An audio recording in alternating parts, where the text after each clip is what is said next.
사도행전이 시작될 때를 떠올려 보면 예수님께서 승천하시기 전에 제자들과 잠깐 함께 계시다가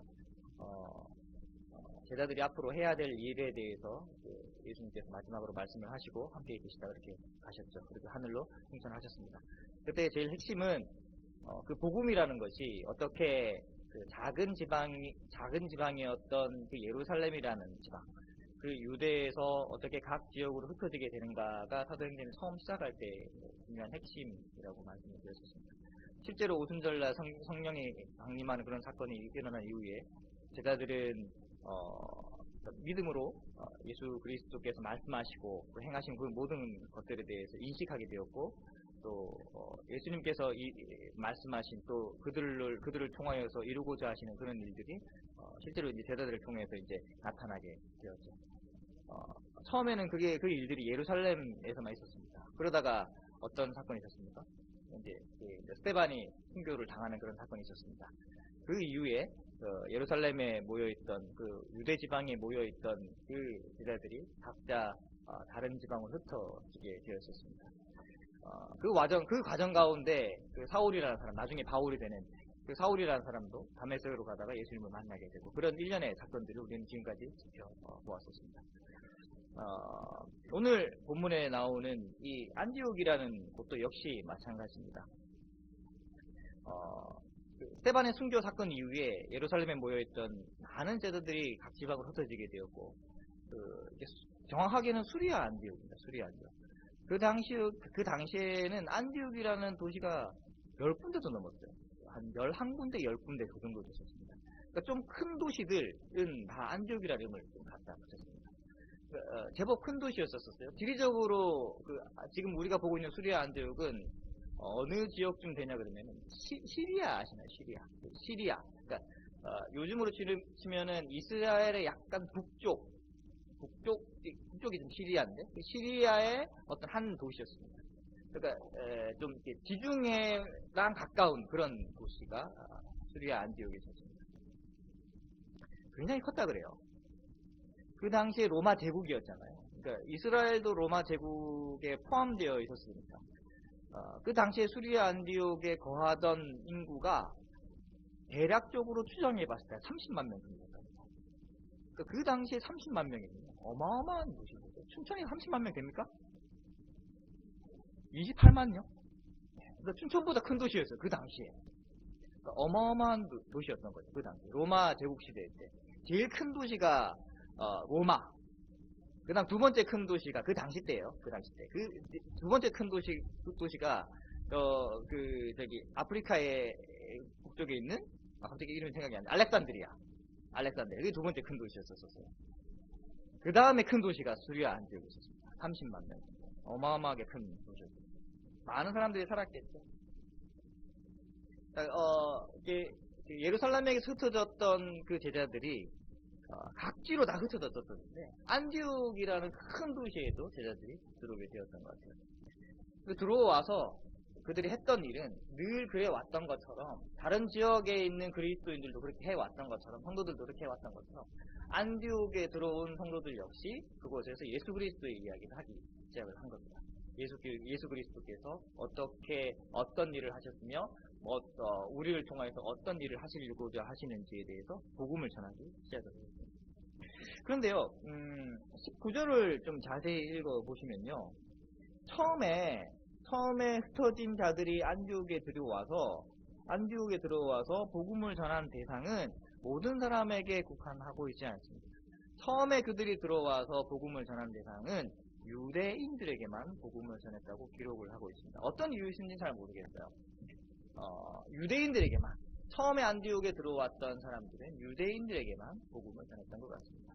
그러다가 20절에 보시면 구브로와 구레네에서 몇 사람들이 들어왔는데, 그들은 안디옥에 사는 헬라인들에게도 복음을 전하기 시작했습니다. 헬라인이라면 이방인을 얘기를 하겠죠. 처음에는 안디옥에 거하는 유대인들에게만 복음을 전하다가 어떤 사람들이 들어왔는데, 이 사람들은 안디옥에 있는 유대인들이 아닌 헬라인들에게, 이방인들에게도 복음을 전하기 시작을 했다라는 것입니다. 그런데 성경은 분명하게 기록을 하고 있습니다. 주의 도우심으로 그들의 수가 점점 더 많이 불어나게 되었습니다. 많은 사람들이 예수 그리스도 이야기를 듣고 예수님을 믿고 주님께 돌아오는 일들이 유대인과 이방인들에게 일어나게 되었다는 것입니다.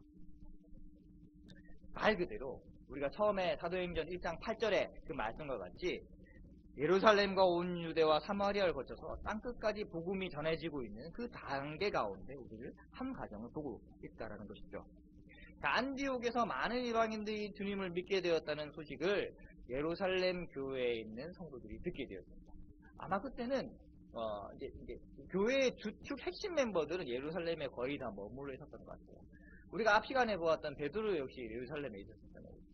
그러니까 주축 핵심 멤버들은 예루살렘에 있었던 것 같아요. 그 소식을 듣게 되었죠. 안디옥이라는 그 지방에 있던 그 사람들이 이방인들과 더불어서 유대인들에게 복음이 전해졌는데 많은 사람들이 변화되어서 예수 그리스도를 믿게 되더라. 그 소식을 듣게 되고 바나바라는 사람을 파견하게 됩니다. 바나바 너가 가서 거기 있는 사람들에게 좀 더 정확하고 다르게 예수 그리스도에 대한 이야기를 가르쳤으면 좋겠다라고 파견을 했겠죠. 자, 23절은 바나바가 안디옥 교회에 들어와서 그가 말한 첫 말입니다. 한번 같이 한번 읽어보실까요? 23절입니다. 시작. 그가 이르되 하나님의 은혜를 보고 기뻐하여 모든 사람에게 굳건한 마음으로 그러니까 일단 바나바는 안디옥에 와서 그가 본 일에 대해서 기뻐합니다. 하나님의 능력과 하나님의 하신 일로 말미암아 크게 기뻐합니다. 사실은 그 안디옥이라는 지방에 교회를 세우려고 하는 계획이 사실 예루살렘 교회가 가지고 있었는지 안 가지고 저는 사실 모르겠어요. 그런데 안 가지고 있었을 확률이 굉장히 크죠. 그러니까 뿔뿔이 흩어졌는데 그게 교회가 생긴 거예요. 근데 그 소식을 듣고 깜짝 놀란 거죠. 예루살렘에 있는 그 핵심 멤버들이. 그리고 바나바를 파견했습니다. 근데 바나바가 실제로 와서 보니까 자기가 생각했던 것보다 훨씬 더 큰 규모의 하나님의 역사가 일어났던 것 같습니다. 그걸 보고 기뻐했습니다. 하나님이 하신 일을, 정확하게는 하나님이 하신 일을 보고 기뻐를 한 거죠. 자, 예루살렘 교회가 계획하지 않았던 그 일 가운데서 하나님께서 하나님의 능력으로 말미암아 교회를 세우시고 그곳에서 수많은 사람들이 예수를 믿게 되는 그런 역사가 일어난 것을 보고 바나바는 기뻐하게 됩니다. 자, 이런 소식들은 믿는 사람들에게 큰 희망이 되었을 거예요. 자, 입장 바꿔서 우리가 그 당시에 사람들이 되었다고 생각해 봅시다. 예루살렘에 우리가 모여 있습니다. 그리고 뿔뿔이 성도들은 흩어졌습니다. 핍박 때문에 흩어졌어요. 그런데 각 지역에서 들려오는 소식들은 이제 핍박당하고 어려움을 당하고 고난을 당해서 성도들이 점점점 수가 없어지더라. 그런 소식이 들리는 게 아니라 각 지역으로 흩어졌던 성도들에게 계속 편지가 오기를 그 지역에 새로운 교회가 생겨나고 그 교회에 많은 사람들이 몰려오고 그 교회에 더 많은 사람들에게 복음의 소식이 전해지고 예수 그리스도를 통하여서 은혜 받는 사람들이 점점 날마다 수가 더해져 가더라. 그런 소식이 계속 전해지는 거예요. 힘이 생기지 않겠습니까? 하나님은 역시 살아계시고 우리와 함께 계신다는 그 힘이 아마 생겼을 거예요. 위로를 받았을 거예요. 바나바가 기뻐했던 그 기뻐한 마음 가운데는 하나님의 크신 능력으로 인하여서 받는 그 기쁨과 동시에 바나바 스스로에게 전해지는 위로와 어떤 은혜가 있었을 겁니다. 하나님은 살아계시고 그분의 일을 계속해서 사람을 통해서가 아닌 하나님을 통하여서 그 일이 이루어져 나간다는 현장을 바나바가 보고 있습니다. 자, 23절의 마지막 우리가 좀 전에 읽었는데 23절의 마지막에 바나바가 안디옥 교회 성도들에게 권한다라는 표현을 하고 있습니다. 이 권한다라는 표현은요, 원래는 헬라어로 기록이 되어 있었겠죠. 헬라어를 좀 찾아봤더니 이 권한다라는 표현이 원어적 의미는 격려하다라는 뜻이더라고요. 격려하다. 그러니까 격려를 하고 있는 거예요. 바나바가 지금 안디옥 교회 성도들에게 격려를 하고 있습니다. 바나바는 하나님의 이루신 놀라운 일에 기뻐하면서 안디옥 교회 성도들이 유대인이든지 헬라인이든지 상관없이 그들이 주님 안에 머물러 있을 것을 격려하고 있습니다. 격려하고 있습니다. 안디옥 교회는 큰 도시였어요. 근데 그만큼 로마의 강력한 지배력이 미치는 곳이었을 겁니다. 그리고 그 얘기는 이방인들의 도시였었어요. 많은 이방인들이 자기들이 믿고 있는 이방 신들에게 제사를 지내며 경배하는 그런 일들이 흔하게 일어났다는 뜻일 겁니다. 당연히 그곳에 거하는 성도들은요, 다른 작은 지역에 거하는 성도들보다 더 많은 핍박과 어려움과 경제적인 힘듦이 있었을 거예요. 우리 군대를 갔다 오신 분들도 아시잖아요.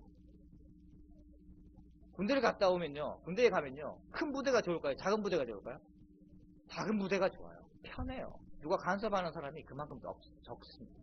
근데 큰 부대를 가요. 사단 본부를 들어갔다. 막혀요. 돌아다니는 사람들이 다 영광급이야. 대령, 중령 이런 사람들이 돌아다녀요. 눈치 보여서 제대로 살겠어요. 못 살죠. 근데 파견 부대라는 데가 있어요. 산꼭대기에 올라가가지고 그런 뭐 발칸 진지 있어요. 여성분은 잘 모르겠지만 산꼭대기 뭐 도시 빌딩, 서울의 도시 빌딩 이런 데 올라가보면요, 발칸 진지라는 게 있어요. 미사일들이 숨어있고 잘 안 보여. 밑에서는요, 위에 올라가보면 그런 것들이 숨어 있습니다. 그런 데는요 좀 편한 경우가 많이 있습니다.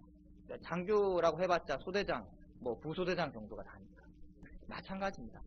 그 성도들이 작은 도시에서 받는 핍박보다는 큰 도시에서 겪게 되는 핍박이 훨씬 더 컸을 것 같아요.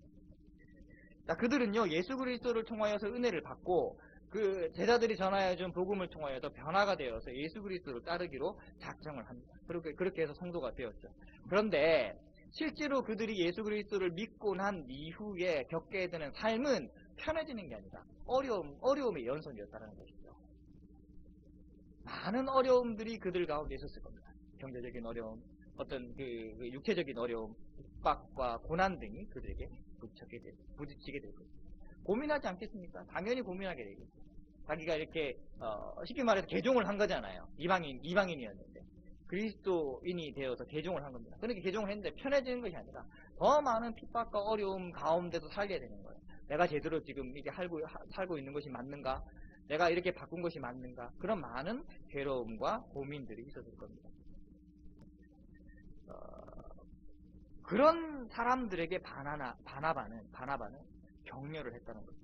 너희들이 직면하고 있는 그 어려움과 문제들 앞에서 스스로 그것을 포기하지 아니하고 하나님께서 끝까지 우리를 보살피시고 인도해 가신다는 그 확신을 가지도록 그들에게 격려를 했다라는 것입니다.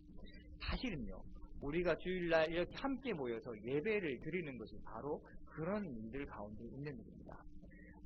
일주일에 하루 정도 이렇게 함께 모여서 하나님의 말씀을 같이 듣고 기도하면서 찬양하면서 우리가 하나님을 다시금 생각하고 예수 그리스도께서 하신 말씀들을 통해서 우리가 한 주를 어떻게 살았는지, 다음 한 주를 어떻게 살아가야 할 것인지에 돌이켜보고 돌이키는, 그것도 굉장히 중요한 예배야. 제일 가장 첫 번째 목적이지만 두 번 예배에 우리가 함께 거하는 목적은요, 성도의 교제 가운데 또 있는 것이죠.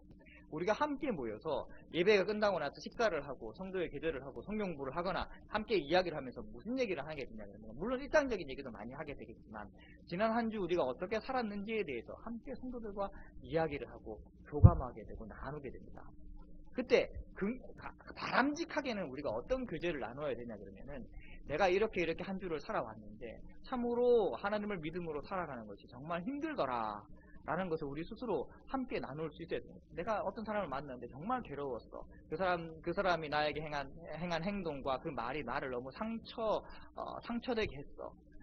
그런데 사실은 내가 그걸 정말 잘 참아냈어. 그런 이야기들을 우리 가운데, 성도의 교제 가운데 해야 된다는 것이죠.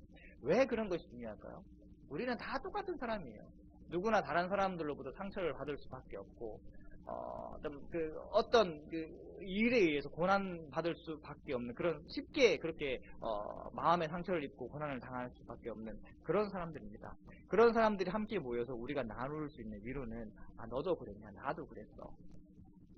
그런데 그런 상황에서 나는 어떨 때는 화를 내기도 하고 신경질을 내기도 하고 좀 못되게 하기도 했어. 그런 일들이 이번 주에 있었어. 근데 그걸 듣고 있는 다른 사람들도 함께 공감을 해주는 겁니다.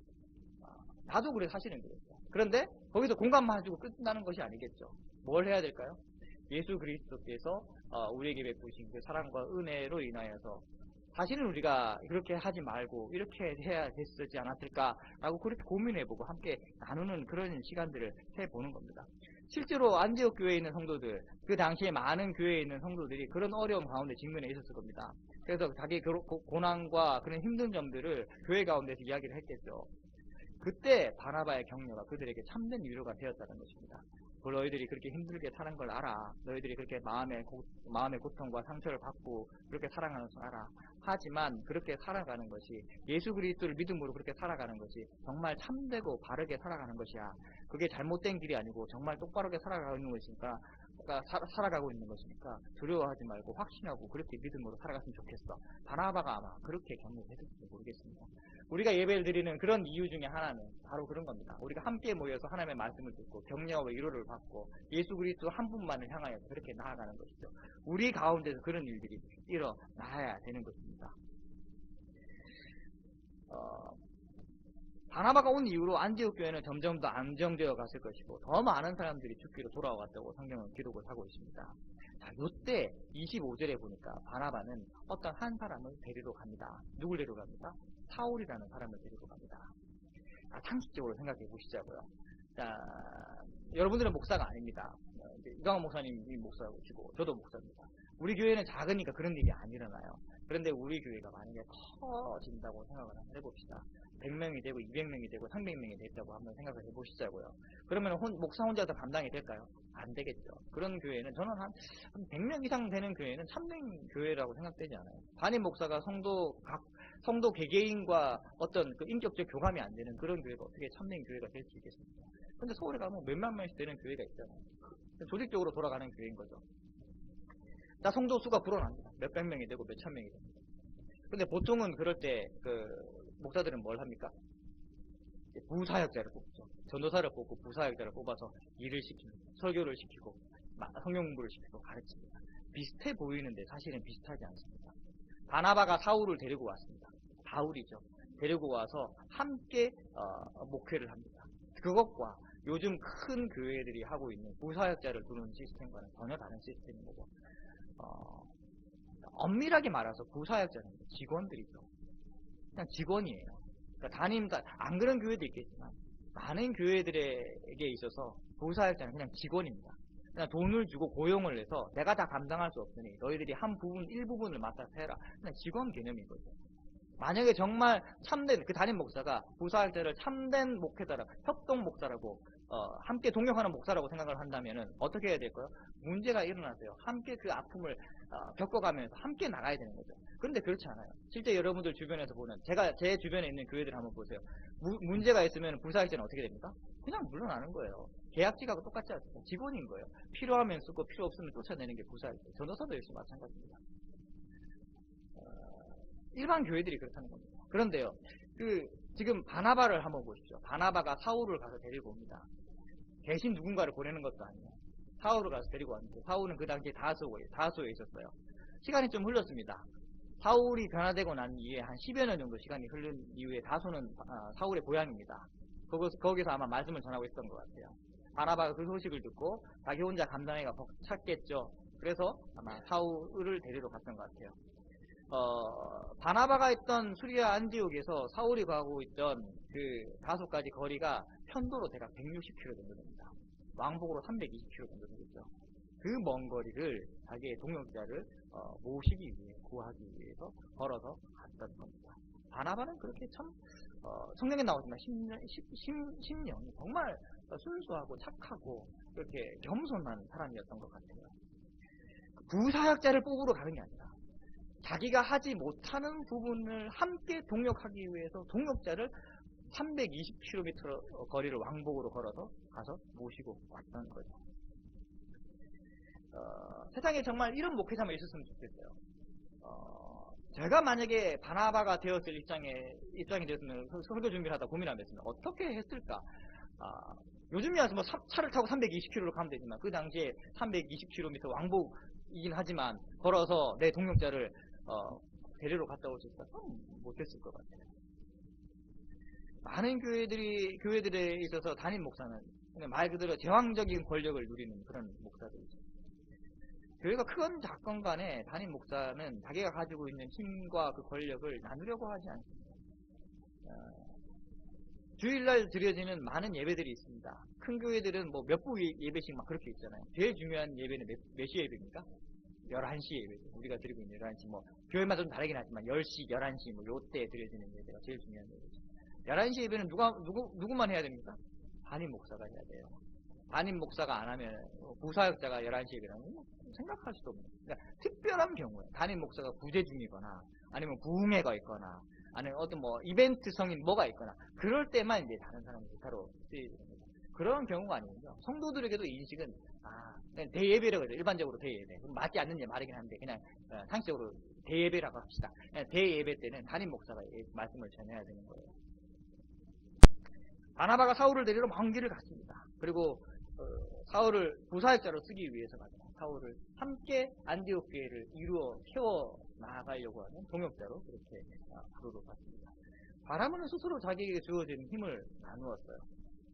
안디옥 교회를 자신의 교회로 만들지 않고 오직 하나님의 교회로 만들려고 했던 그의 뜻을 여기서 볼 수 있는 것 같습니다. 그렇게 바나바의 소망대로 바나바와 사울은 잘 협력하여서 성경은 1년 정도 그렇게 가르쳤다고 얘기를 하고 있죠. 교회를 세우고 가르쳤습니다. 자, 26절에 보시면은 26절 한번 보실까요? 26절에 보시면 1년간 모여 큰 무리를 가르쳤고 제자들이 안디옥에서 비로소 그리스도인이라 일컬음을 받게 되었더라 라고 이야기를 하고 있습니다. 자, 우리는 이 부분을 읽으면서 어떤 생각이 드냐 그러면은 일반적이에요. 일반적으로 어떤 생각이 드냐면은 드디어 이 사람들이 믿음으로 인정을 받았구나. 비로소 그리스도인이라 일컬음을 받게 되었더라. 이 사람들이 드디어 믿음으로 인정을 받았구나. 이렇게 생각하실 거예요. 그런데 사실은요, 그렇지 않습니다. 그리스도인이라는 것은 처음에 어떻게 생겨났냐 그러면은 성도들이 만든 말이 아니에요.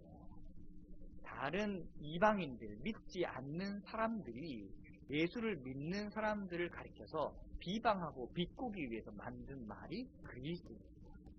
그러니까 이런 뉘앙스인 거예요. 쟤는 그리스도인이야. 쟤는 예수를 따르는 사람이야. 이런 뉘앙스인 겁니다. 비로소 안디옥 교회의 성도들이 그리스도인이라 칭함을 받았더라. 무슨 뜻일까요? 그들이 얼마나 하나님을 믿고 예수 그리스도를 따르는 그런 일에 최선을 다했는지에 대해서 알고 있습니다. 대충 믿는 사람, 세상 사람들도 구분할 줄 압니다. 대충 믿는 사람들은요, 그냥 대충 살게 내버려둬요. 근데 정말 참되게 믿는 사람들은 항상 지적질을 하게 돼 있죠. 저 사람은 예수만 믿는 사람, 저 사람은 교회만 다니는 사람, 다른 걸 안 믿는 사람이다. 그렇게 얘기를 하잖아요.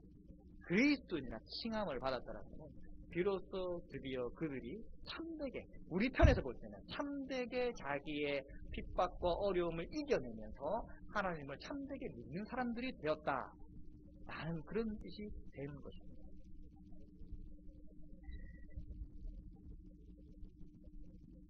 그러니까 나중에는요, 이 그리스도인이라는 표현이 나중에는 지금은 우리가 이렇게 부정적으로 안 쓰이잖아요. 근데 나중에는 성도들이 그런 그리스도인이라는 표현을 좀 어떤 측면에서는 좀 기쁘게 받아들였던 것 같아요. 긍정적으로. 그래서 나중에는 점차 이 부정적인 이미지가 긍정적인 이미지로 바뀌게 됩니다. 자, 그래서 이 부분을 통해서도 우리가 알 수 있습니다. 이 그리스도인이라고 지칭을 받는 것은요, 결코 가볍지 않습니다. 자기에게 있는 그 예수 그리스도를 믿는 믿음으로 인해 살아갈 때 당하는 그 고통과 어려움을 이겨내면서 살아가는 그런 사람들에게 붙여지는 그 지칭이 바로 그리스도인입니다. 다시금 우리는 고민하게 볼 필요가 있는 것이죠. 우리에게 주어진 그 호칭인 그리스도인, 이 성도라는 이 직함과 이 이름이 얼마나 무거운 것인지에 대해서 우리는 다시 한번 고민해 볼 수 있어야 한다는 것입니다. 우리는 그만큼 그 예수 그리스도를 믿고 살아간다는 것, 그리고 그리스도인으로 살아간다는 것, 성도로 살아간다는 것에 대해서 너무나 가벼운 그런 가벼움으로 살아가고 있는 경우를 많은 경우에도 볼 수 있는 것 같아요. 그런데 우리의 믿음의 선배들은요, 이 그리스도인이라는 것을 비아냥거렸던 그 이야기를 마치 훈장인 것처럼 그렇게 달고 다녔거든요. 물론 요즘도 그렇게 처절하게 살아가는 사람들도 있겠죠. 우리가 소망하게 되는 것은 다른 사람들은 떠나서 나부터 그리고 우리 교회부터 이 그리스도인이 되었다는 것, 성도라는 것의 이름의 그 무게감을 느끼면서 우리가 살아가야 되지 않을까라는 그런 소망을 한번 해봅니다. 자, 그럴 쯤에 예루살렘에서 어떤 사람들이 찾아와서 선지자라는 사람이 안디옥으로 왔습니다. 그 중에 아가보라는 사람이 있었는데 그 사람이 예언하기를 글라우디오 때 큰 기근이 있을 것이다 라고 예언을 합니다. 우리가 잘 알고 있는 예루살렘 대기근이에요. 그 기근을 예언을 한 거예요. 실제로 그 당시 대기근이 일어났습니다. 나중에 그 사도행전 뒷부분에 보면은 그 바울이 1차, 2차, 3차 전도 여행을 돌아다니면서 각 교회들마다 이렇게 헌금을 조금씩 모으는 그런 장면들을 볼 수 있습니다. 그렇게 모아서 예루살렘 교회에 전달하는 그런 장면을 볼 수가 있거든요. 이때가 이제 대기근 때문에 그랬던 겁니다. 이 일의 시작이 바로 안디옥 교회, 지금 우리가 보고 있는 안디옥 교회입니다. 안디옥 교회 성도들은 예루살렘의 교회의 어려움을 외면하지 않고 자신들도 힘들었겠지만 각각의 그 힘대로 헌금을 보내기로 작정을 했습니다. 진정한 나눔은 이렇게 풍족하지 않은 상태에서 이렇게 나누는 것이 진정한 나눔인 것 같습니다. 그 당시 교회와 성도들은 경제적으로 아마 어려운 상태였을 것이고 가난한 상태였을 것입니다. 안디옥 교회라고 다르지 않았을 것입니다. 그들도 가난했고 어려웠을 겁니다. 하지만 그들은 힘을 닿는 대로 예루살렘 교회와 성도들을 돕기로 했고 실제로 그렇게 행동으로 옮겼습니다. 박람회 참가해서 보니까 많은 사회적 기업들이, 난 그렇게 많은 사회적 기업들이 있는지 몰랐어요. 참여하면서 느낀 점은 한국교회가 그래도 조금씩은 인식 개선이 되어가고 있고 더불어 함께 살아가고 있는 것에 대해서 눈을 뜨고 있다는 것을 체감적으로 좀 알게 되었습니다. 어떻게 알게 됐냐 그러면은 총리가 왔어요. 총리가 와서 연설을 하고 격려하고 돌아다닐 정도는요. 얼마나 이 문재인 정부가 이런 시스템에 큰 관심을 가지고 있는지에 대해서 알 수 있는 거죠. 마치 이런 것과 같습니다. 그러니까 누군가만 잘 살아고 누군가에만 혜택이 돌아가는 것이 아니라 한 교회만 크고 성장하고 부흥하는 것이 아니라 더불어서 함께 성장해 나가고 아픔이 있다면 나눌 수 있고 기쁜 일이 있다면 함께 기뻐할 수 있는 그런 시스템의 그런 체계의 교회가 그 당시 초대 교회의 시스템이었다는 것을 제가 말씀드리고 싶습니다. 초대 교회의 분위기는 그렇습니다. 나만 잘 되는 교회가 아니에요. 더불어서 함께 잘 되는 교회. 내 교회, 내 교인, 네 교인이 아니에요. 함께 하나님의 이름으로 머리 대신 그리스도의 한 지체로서 서로 유기적으로 협력해 나가는 거리는 떨어져 있지만 우리는 한 사람을 믿는 한 교회다라는 인식이 그 당시 있었다는 거죠. 오늘날 우리 교회, 그러니까 한국 교회뿐만 아니라 모든 전 세계 교회가 그런 인식을 좀 가졌으면 하는 소망이 있습니다. 네 교회, 내 교회가 아닌 함께 더불어서 예수 그리스도를 잘 믿어가고 예수 그리스도의 말씀을 잘 따라가는 그런 교회. 이론상으로는 우리는 그렇게 돼요. 신학교에서. 이론상으로는 교회는 하나인 교회고 그냥 각 지교회가 있대. 이론상으로 배우는데 실제로 현장에서 목사들이 활동하는 걸 보면 그렇지 않잖아요. 그냥 내 교회는 내 교회고 네 교회는 내 교회인데 심지어는요, 내 교회에 있는데 옆에 교회가 어떤 다툼을 해서 깨졌어요. 그럼 이 교회에 있는 목사들은 어떤 기분이 들까요? 아싸, 성공했다. 그런 기분이 들지 않겠습니까? 저 교회가 깨졌으니 저 교회에 있는 성도들이 우리 교회로 오지 않겠나. 이런 인식을 가지고 있다는 거예요. 모든 사람들이 그렇다는 건 아닙니다. 예루살렘 교회는 그들에게 믿음이라는 것을 선물을 했습니다.